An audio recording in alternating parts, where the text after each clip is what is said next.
that is it. Thank you. Is there any old business? I'll move on to new business, and we had a couple residents tonight that wanted to speak on the Pleasant Prairie solar project. So, Alicia, if you could put the first person up. Scott, are you with us? I am.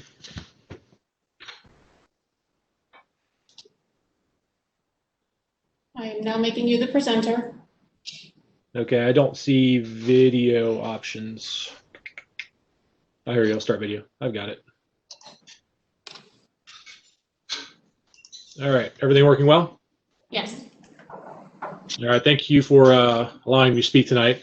My name is Scott Newberry. I've been a part of this community for 6 years now. To be clear, I am a member of a community group that has formed that is very apprehensive about the proposed Prairie Solar project.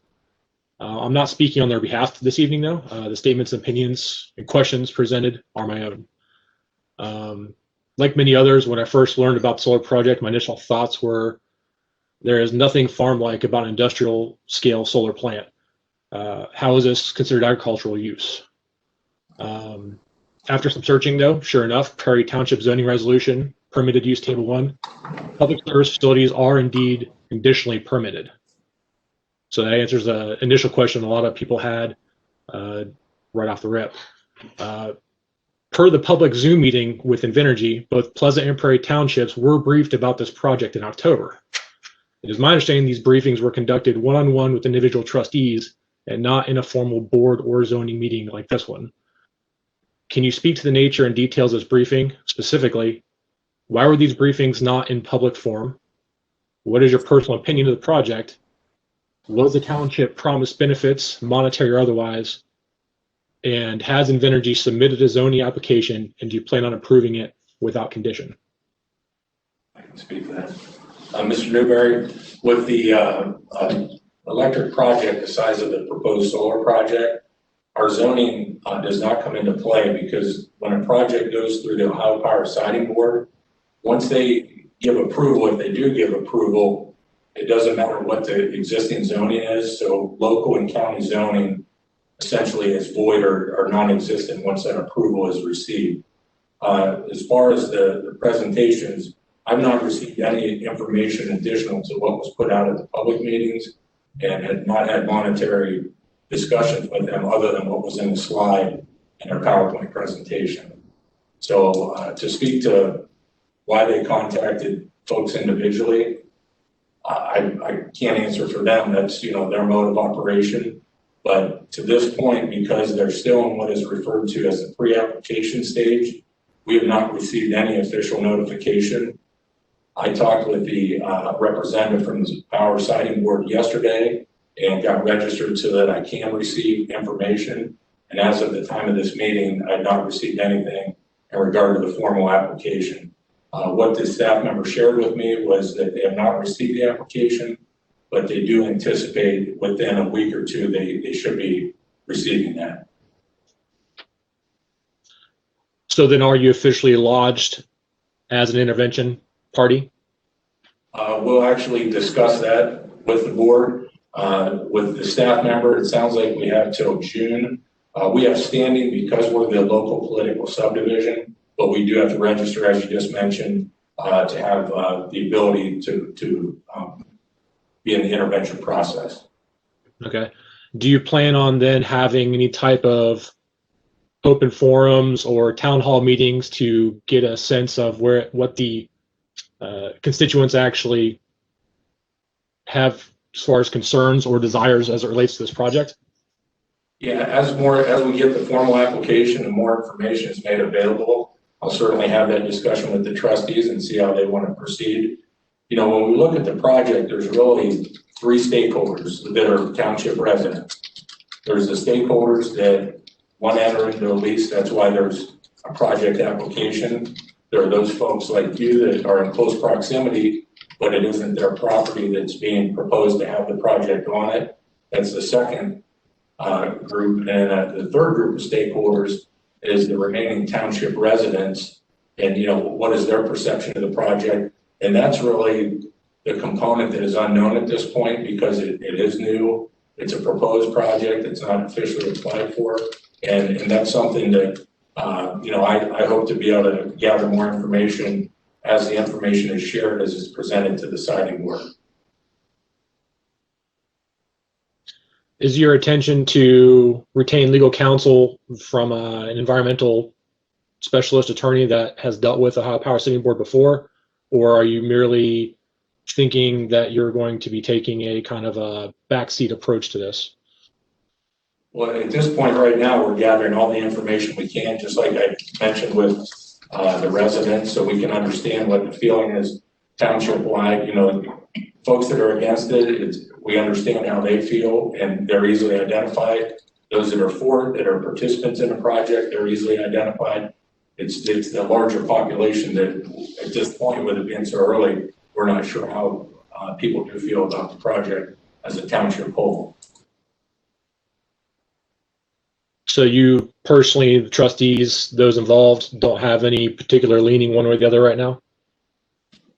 Right now, we're trying to get more information. The one thing that I want to see is the study that they mentioned at the town hall in regard to the impact on surrounding property values. I would like to see that study, have an opportunity to review that. And then when the formal application is in, if there's any reference to the economic impact, as they referenced in the town hall, have an opportunity to evaluate that. Because right now that stuff is a proposal, and then when it actually becomes a formal application, and then there are discussions with the state of Ohio on incentives, then we'll have a better picture of what the total project impact is. Okay. Have you been contacted yet or made aware of some of the tactics being used by Invenergy relating to these quote unquote good neighbor contracts, basically easement contracts that they are trying to convince people to sign? Yes, I am aware that they're having those discussions. Are you aware of the specific tactics that are being used by the Invenergy people, boots on the ground, with the individuals being offered these contracts? I'm not sure what you mean by tactics. I know that there's a good neighbor easement process, but I don't know what you're referencing as far as tactics. So as it's being presented right now, and again, this isn't necessarily anything that's particularly actionable as in call the police, but it is worthwhile for you guys to be made aware of now, just in so that your fact finding is perhaps more thorough. Citizens are being harassed, they're being called. They were presented a contract conveniently named Good Neighbor Agreement, the language with which is very broad and seems like it's a generic contract for any easement they seek with any landowner. And then there's a small non-signatory page to clarify, oh no, this agreement is only for insert easement here. So sound, visual, anything. The problem with it is the contract is being presented as take it or leave it. This is your one chance to get money. Repeated calls. People have contacted me saying they feel threatened by the people on the ground doing this. However, after a follow-up call with the Invenergy project manager, his response was, "Oh no, these contracts are open. If someone wants to, come back and counter, or if they want to request different setbacks, they're free to do so," acting as if it's some sort of open discussion. And that's not at all what's being presented to the people that they're presenting these contracts. And so the general feeling so far, my taking a pulse of the community, and again, I'm not speaking for the whole community, just my personal opinion, is that you would probably have a lot warmer reception for the project if Invenergy were actually acting as a good faith, forward and honest company. The lack of ethics displayed so far is kind of appalling. And so that's why I was asking specifically what kind of conversations you guys have had with Invenergy and what your feeling is of the company, because from our end, not good. Even no matter how you feel about a solar project this scale, 1.5 times the size of OSU's campus, larger than the international airport we have here, 16 times larger than downtown Columbus. This is a massive project. No matter how you feel about solar or a project that size, Sure. the way that they're acting and conducting themselves needs addressed. You know, this is the first I've heard a complaint of how they're approaching or contacting property owners. So I can certainly have that discussion with them. And I was aware that there was a thing known as a good neighbor easement, but how it was being delivered, this is the first I've heard anything from a resident in detail. So I appreciate the information. That's helpful. Yeah, I just like, I mean, the only contact that I had is earlier on, and there was one phone call, and it was basically to introduce the project manager, and just to tell us that they were going to put an application in for the project, and that was pretty much it. It was a 5-minute phone call. They didn't offer anything other than what's in their presentation. I personally, right now, I need a little more information. I'd like to hear what Metro Park's stance is. I want to hear what the nature conservative stance is. I want to hear what their real estate study is, their noise study, and their environmental study. I have not seen any of those things. And at this point, I have no stance. That's part of what the application process is to find out what everybody's feeling is and to see which way the project should go one way or another. And Scott, per our conversation, I had talked to you, and the guy had called me also. As I spoke to you, I also said that I wanted to have way more information, that I haven't talked to nobody except last night. I had someone knock at my door. As a Marine neighborhood resident, I have never received any letters. I haven't received anything. And he knocked on my door last night and talked to me and wanted to know what my feeling was with what is going on with the residents in the reaction. Well, it lasted 5 minutes, just like Steve. They just introduced themselves, said they were going to mail out mailers to you guys, and we'd get one here at the township. And that was it. Yeah, we actually ended up getting a mailer, I think, at one of each of our township facilities. They come to the community center, to the maintenance office, and here, zoning. I think every township facility ended up getting. He said he was going to send it to my house, but we didn't get one. And that seemed to be a pretty common issue, is that they basically dropped in the potential project on a mapping software, ran an algorithm on it, and their initial contact list was generated based on that algorithm in anticipation of who's either directly adjacent to or most directly possibly affected by the project. So their initial mailing list, they used public records. There were a number of people that are directly impacted that were missed, or they've just been kind of avoiding. And then, for example, in my case, their algorithm doesn't seem to think I will be affected, even though I am a parcel that is directly adjacent to the proposed project in its infant stage. It might change later. So it's not been consistent. Again, the notification has not been consistent. The communication has been appalling. And I'm happy to hear that you guys are seeking more information.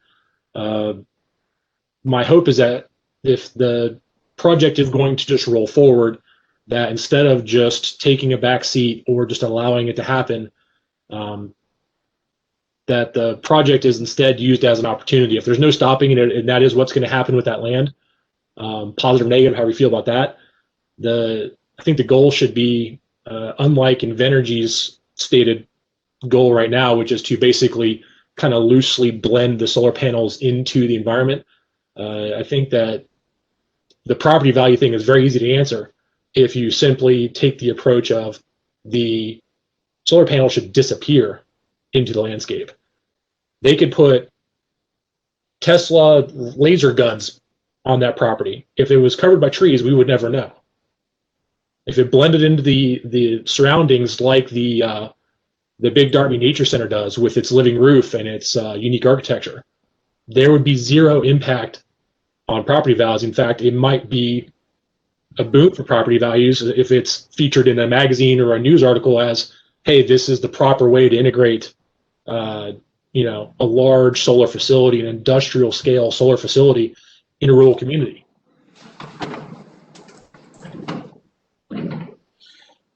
Yeah, well, like I said, this is just getting started. And what I will like to offer is that, if you guys have a group of residents that want to meet, we got to watch what we do with COVID. But we will offer, the meeting things like we got right here, if that's a benefit to the residents. We're just beginning of this project, so we haven't taken a stance one way or another, waiting on information. But if there's any way that we can help notify, inform, or need a place to meet, we're open to all that. Ultimately, the biggest commitment that I think all of us need from you is the commitment to represent us and be an advocate for us with the Power Sitting Board, because per code, you guys are automatically an intervener. Any other group that wants to intervene, whether it be the local beekeeping association or a local cyclist association or group, any other group has to petition and be allowed to become an intervener based on standing. And they also have to provide their own legal team. That's a requirement. The third way you can be an intervener is if you are an individual homeowner, resident, and again, you can petition and say that I have an issue or a standing in this, and then you can become an intervener. But again, you probably should have an attorney, but again, you're out on your own as far as paying for that. I would hate to have 200-300 residents that are directly adjacent to the property have to resort to becoming interveners on the project themselves just to have their voices heard and concerns addressed in something like this. Furthermore, we have Darby Metro Parks. We are supposed to have the Darby Accord. Many environmental protections are out in this area. That needs to be, safeguarded. That needs to be cherished, and that is the commitment I think that we're all looking for from you three and the township. And I have not addressed Pleasant at all, but Pleasant as well, because it spans both. I think that's what we're looking for.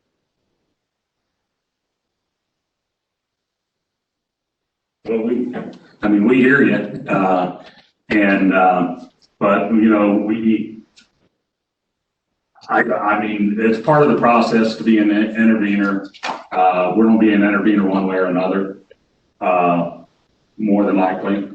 But this is a large township. There's 17,000, residents in the township. I know you got on Renan Road, Coal Line Road, Darby Creek Drive, down Johnson Road. There's a lot of houses there, and a lot of personal people that have, feelings, hard feelings, or maybe there's a few that's got positives, but I haven't heard any of them that want this project to go forward. But like I said before, we're waiting to get a little more information. I'd like to hear from the other major players, the Metro Parks and the Nature Conservatives and the Darby Accord and all those. But after we get that information, it'll make the decision process a little easier. And I do believe that I saw somebody from Infinity on the Yes. call. Is that correct?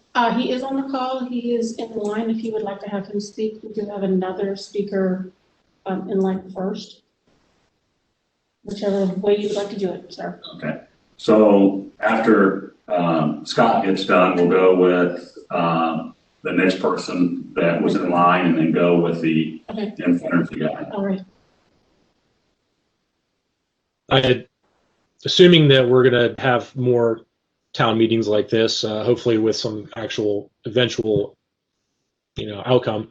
So I can be brief with the rest stuff, but basically the biggest ones, again, assuming the project moves forward, the major concerns. One, the project needs to be 100% bonded before any diggers hit the dirt.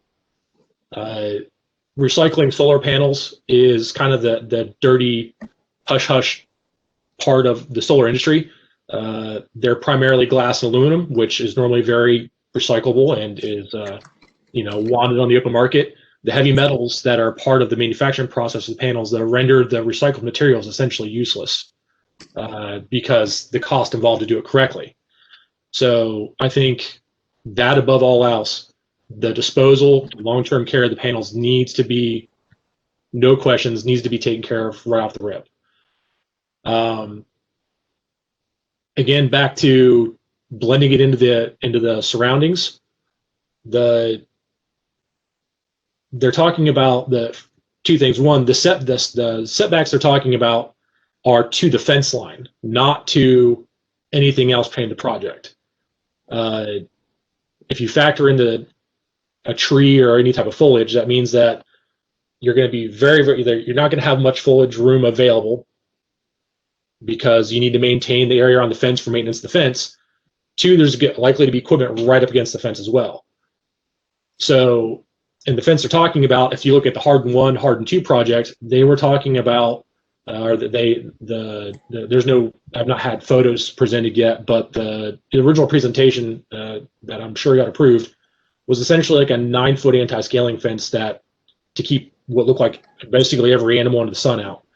We've got a very active coyote and deer and fox and every other animal in the sun ecosystem here. And if you fence off an area the size of the airport, those animals are going to be displaced elsewhere. They'll be displaced into the park. They'll be where people are walking their dogs and have children in strollers. And we have coyotes that are quite large. They're going to be displaced into neighborhoods, not just someone like me who has a few acres and can fend for themselves, but even the surrounding communities. Coyotes range many, many square miles. The deer are going to be a problem. So again, going back to, if this goes forward, making this a project that can be an example, there are ways to mitigate those negative ecological impacts. Those need to be a priority. Beyond that, I think if we keep having other meetings, the rest stuff will flush stuff out. But I think that's my biggest concerns is where all the animals are going to go, and whether or not in 40 years from now the taxpayers are stuck with some sort of god awful toxic wasteland site that no one wants to touch and no one wants their money at recovering the panels or replacing them. Okay, thank you. We'll move Thank on to whoever's next in line. That would be Jeff Patterson. Jeff, are you with us?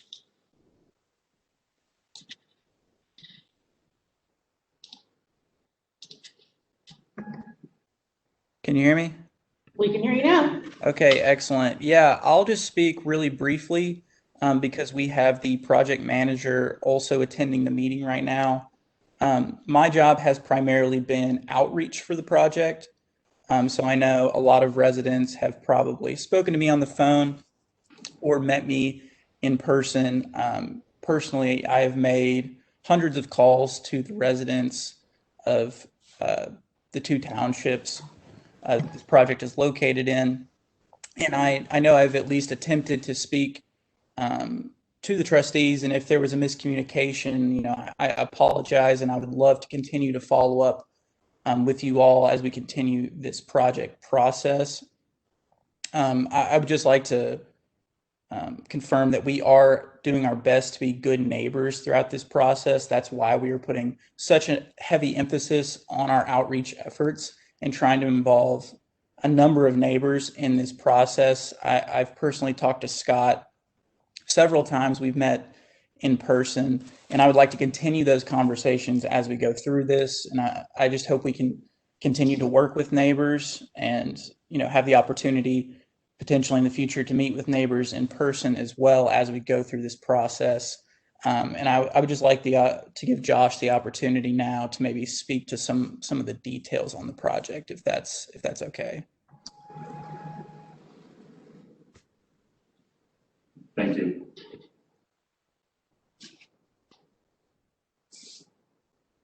Is that all you had, Jeff? Yes, ma'am, it is. I do have a request for your email address. I don't know if you want to give that out in a public setting or not.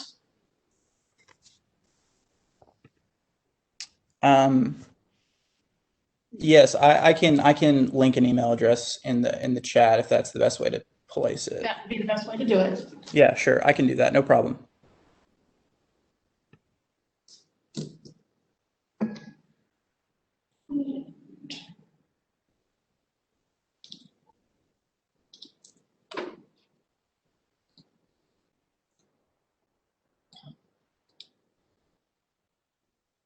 Josh, are you with us?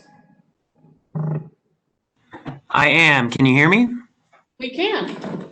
Hi. Thank you for the opportunity to speak here this evening, and I guess to speak about the project a little bit and respond a bit. I think I would like to first start to echo some of the items that I've heard from the trustees regarding the project development process. It's correct that we are still very early on in the development process of this project.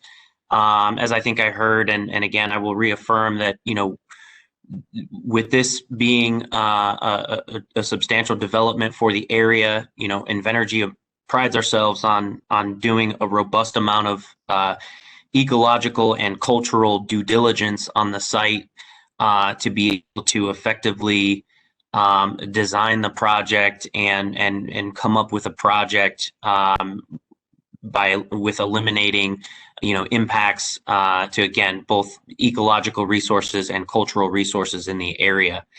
So it is correct that we are still wrapping up a lot of those due diligence materials and working to submit our Ohio Power and Siting Board application process, where a lot of those ecological studies, cultural studies, viewshed analysis, vegetative management, wetland delineations, all of those studies will be made again public as a part of our application process, and we can certainly work to follow up with parties that are interested in receiving specific information or specific briefings about our due diligence once we file that with the Ohio Power and Siting Board. I guess next I'd like to piggyback off of Jeff's comments about our outreach efforts. In Invenergy, we have rolled out, as Jeff mentioned, a very substantial outreach effort to engage local folks, engage local stakeholders, and other folks within the project area about the project. And some of those interactions are not always the most seamless interactions. But again, as Jeff mentioned, we're going to continue to work to be transparent and have conversations with folks that have questions or concerns about the project, and be able to respond to those in a custom manner, in a specific manner, and be able to, again, hopefully host more meetings or be a part of more meetings once our application is filed and once we have wrapped up all of this due diligence. So that we can continue to have, more detailed conversations about the project.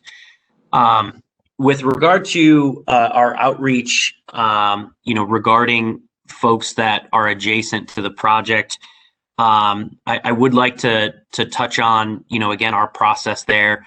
We have certain mapping systems, software systems, and again, we can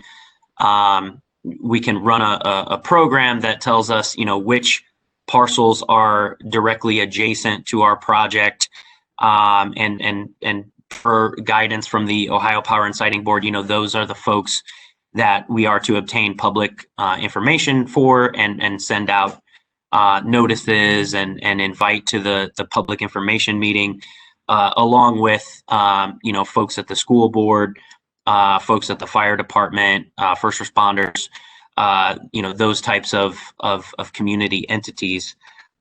So as I think Scott may have mentioned, Mr. Newberry may have mentioned, that some of that public address information is not always accurate. But again, that's why we do a newspaper notice, and as well, try and garner interest in the initial public information meeting again, and we hope to have subsequent ones. Again, there are certain folks that may have concerns about the project, that their parcel is not touching any adjacent project parcels, such as Mr. Newberry. Even the parcels across the street from him are not participating in the project. So that might be why he did not receive a notification for the public information meeting for the previous one. And there's a couple other instances like that. But again, my team is going to be continuing to engage folks and reach out to folks to answer questions and concerns.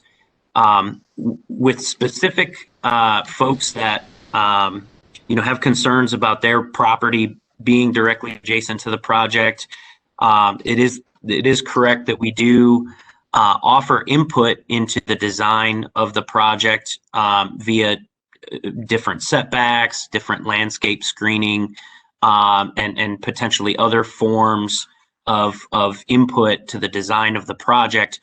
And our way of codifying that is through the Good Neighbor Agreement. There certainly are some protections for Invenergy within that Good Neighbor Agreement. Past precedents on other projects has, made it so that, we would enter into a Good Neighbor Agreement with an individual and incorporated their input into the design of our project. And, there are certain instances where sometimes those people then choose to continue to be to oppose the project. So there are some protections for Invenergy in that document, and I will certainly catch up with my team further regarding their approach to local folks regarding the agreement, and understand that sentiment that was described with regard to not educating folks about how that document is a process. As I mentioned in the public information meeting, many times, again, it's our goal to receive input on the project.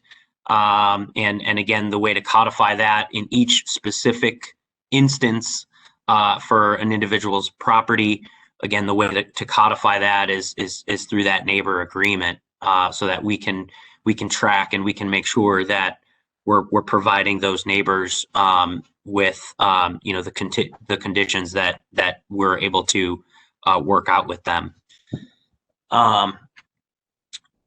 With regard to the environmental impacts that were mentioned, I just want to reiterate a couple points from our public information meeting. From the Ohio Power and Siting Board process, our project is required to be bonded year one.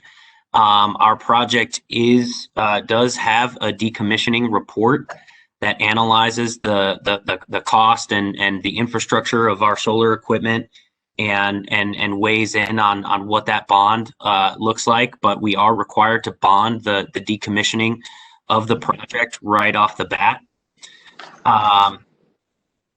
Again, with regard to other perceived environmental impacts, our panels that we utilize pass what's called the T-clip test, which ensures that there are no toxic elements or materials utilized in our panels that can leach into the ground and cause issues with environmental hazards at the site, even if they were to be damaged by, say, a windstorm or a hailstorm or what have you. Again, we only utilize panels that pass that registered test. And then again, I just encourage folks to again, hopefully here soon we will have our OPSB application submitted that will include other analysis on the other perceived environmental impacts that come along with the project. Essentially, from what I'm seeing so far, with our use of native plantings and pollinators, and the project is going to bring a lot of soil microbiome and soil diversity to the area that's currently industrially monocropped. We're going to have a lot of plant diversity with longer root systems that'll help soil erosion and drainage properties in the area. And our project is certainly, again, due to civil engineering practices and our requirements to develop the project under the NPDES permit, which also has a component of the Big Darby Accord Advisory Panel watershed. We are obligated to follow all of those development standards and all of those development procedures. So we will be doing that as well. With regard to the approach, the view shed and the visual approach of the project, I think this is to kind of wrap up here. I apologize for my long-winded comment here. It's not necessarily it's not Invenergy's directive that the project be blended in with its surroundings. That directive really comes from the Ohio Code and from architects and landscape architects that are a part of that industry and a part of the development industry. And it's dictated in the Ohio Code that is the directive that these projects, outside of any specific agreements with specific landowners or specific entities that would like us to require robust landscape screening at specific locations, our directive per Ohio Code is to blend the project in with its surroundings. And so it's Invenergy's obligation to meet that Ohio Code requirement. But again, we certainly want to hear from folks that have questions and concerns about the project. We certainly want to work with folks on receiving their input regarding the design of the project, where I'm excited to have another iteration of our conceptual design be submitted with our OPSB application that I'm excited for you all to review. And I'm excited to again, any design input that we receive from folks that we can work to incorporate for their specific property instance.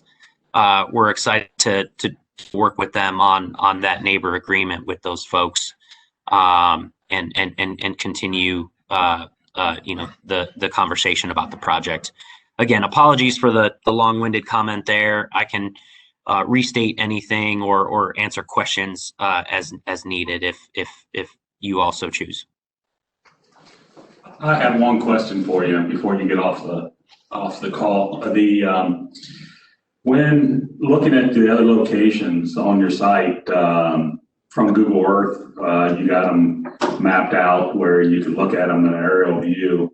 It seems to me that this is the only project that you have that is going to butt up to a fairly high number of residential properties. Is that true?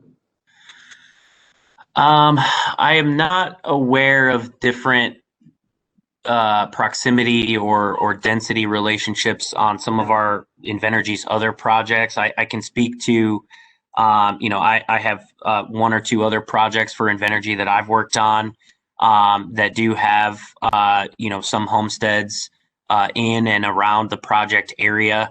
I will say that certainly the development of this project in Franklin County at this proximity to the city of Columbus does seem that it's a bit more groundbreaking than some of our other more rural projects, which causes some excitement for Invenergy, due to the fact that Our project is adjacent to the Metro Parks, conservation area, which, our project at least holds the land from being developed with other uses, at least for the life of our project.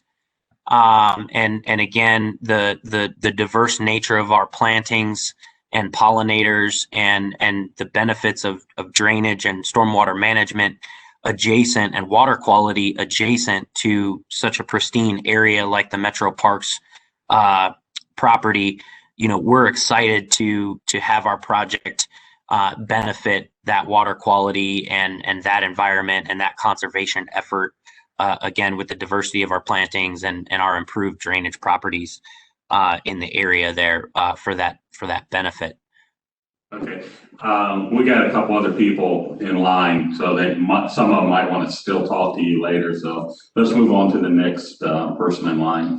I have a question from Bill Dawson at 2870 Coombs Road. He has two questions.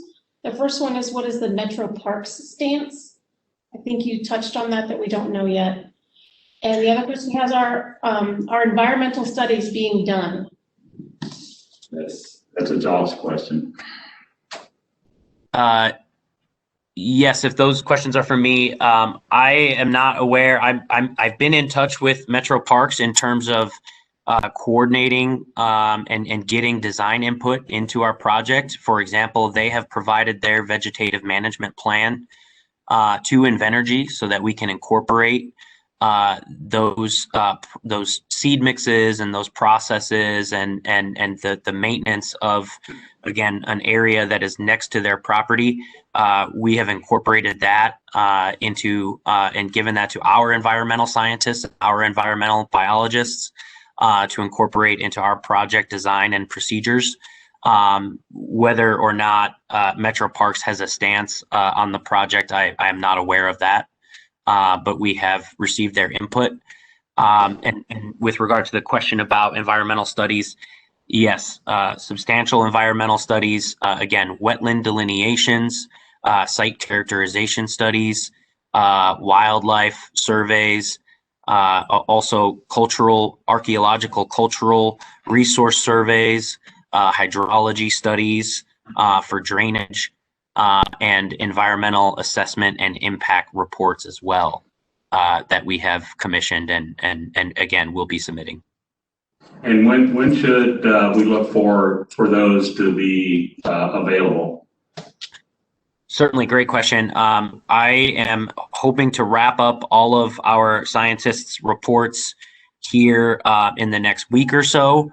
And then that goes off to be compiled and have a formal application document produced so that we can submit to the Ohio Power Siting Board. So I would say here within the next 2 to 3 weeks, you all might see that posting on the Ohio Power and Siting Board docket. Apologize for the background. But you should see that application being submitted again within the next few weeks, and again, very excited to follow up with all interested parties to brief those studies and to talk more about the studies and to talk more about the project once those items are posted. Okay, thank you. Whoever's next. We have Scott Newberry has another question. Scott, are you with us? Yes, I am. Okay. Go ahead with your question. Again, this was from Josh, a very similar rehash what we heard during the Zoom meeting. Unfortunately, didn't really advance the conversation much. Specifically, he talks about things like all the pollinators and all the grasses we're going to be planting. How many acres of pollinators will be planted? Because every photo of every solar field of this size I've seen, inside the fence, it looks like every other electrical power distribution plant, which is mostly gravel and truck routes to get through to access equipment. Similarly, Darby Metro Parks. It doesn't do any good for us to spend all the time, money, and effort to beautify our West Broad 270 connector and all of our medians and really try to raise the appearance of the community to only have you leave that beautification to travel along what looks like a prison fence in an industrial yard with rusting pylons supporting solar panels to get to our largest draw, which would be the metro parks. People drive from Upper Arlington to come to the metro parks. They're going to get off 270, like, oh, this is beautiful. Oh, we're in a weird dystopian. Oh, now there's trees.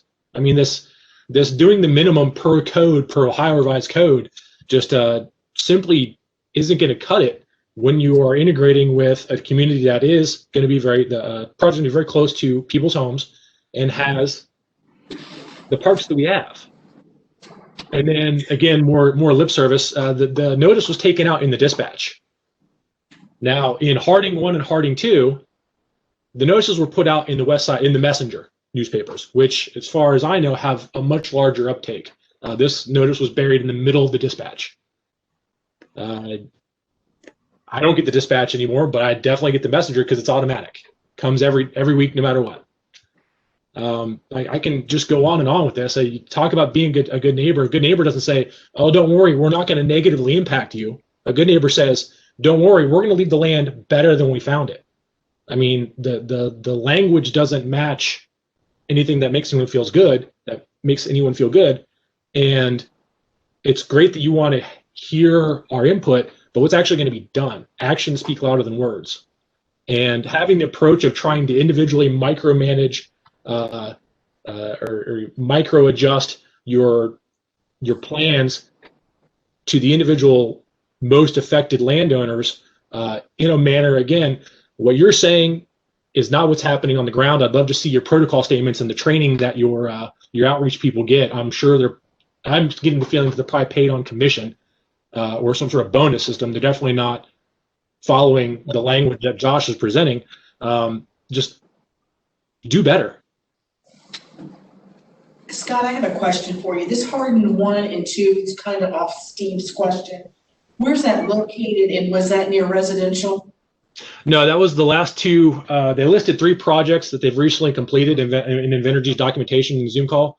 The Hardin 1 and 2, I believe, are in Fairfield, and from what I've seen of the filings, they essentially planted what it would be amount to 1/8 of an acre of some trees and some grass in front of the 2 houses they most directly impacted. The fence was massive and a complete eyesore, and it was as tall as it was basically because they're going to be using the same style solar panels as they're projecting to use here. The third project I didn't look up. I don't know that it had any more homes or not, but there was literally the only thing they had to contend with was a few historical sites, some drainage and a bridge that wasn't going to be capacity, and I think like 3 homeowners. It was nothing like this project, nothing at all. Also, I couldn't find any documentation online like we were presented with by Invenergy this time, with the breakdown of the projected tax benefits for like the local school, the library, the county, all that. Like, I couldn't find anything like that. As best I can tell from the meeting minutes, it does seem like the project was met with some welcome by the community, simply because it was going to bring a lot of revenue to the school district, which was ailing and basically from lack of other industry was lacking cash. They didn't have the tax base, and no one was planning on putting 15 acres of high density housing in a new school, and solar panels were it. So beyond that, the projects are 180 out from each other. Okay. And I watched the 2-hour presentation, and they had that financial information in that presentation. So if you go back, I don't know what point it is in that presentation, but I did see it in the presentation. I can work to send everyone another breakdown version. I apologize. I'll check with our website with regard to why that's not posted. I can work to get that tax revenue breakdown disseminated to the team. One quick response there.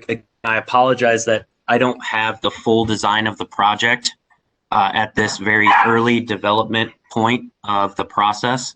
So I can't speak to specific trees or specific acreages of what we're going to do. I can only speak to, again, our consultants' reports and to again respond to a point there.